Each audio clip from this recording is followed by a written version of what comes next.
পরিচর্যার আসলে কোনো বিকল্প নেই। অনেক দুর্বল ছাত্রকে আমরা দেখেছি যিনি পরিচর্যার মাধ্যমে একসময়ে প্রকৌশল বিশ্ববিদ্যালয়, মেডিকেল কলেজ কিংবা ঢাকা বিশ্ববিদ্যালয়ে সুযোগ পেয়েছেন। অনেক মুমূর্ষু রোগীকে আমরা দেখেছি চিকিৎসার পাশাপাশি যদি তাকে পরিচর্যা করা যায় সে আস্তে আস্তে সুস্থ হয়ে ওঠেন।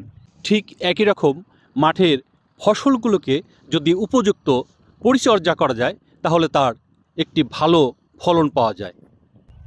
এখানে কয়েকজন কৃষক ভাইকে আমরা দেখতে পাচ্ছি, তারা তাদের পেঁয়াজ ক্ষেতে পরিচর্যা করছেন।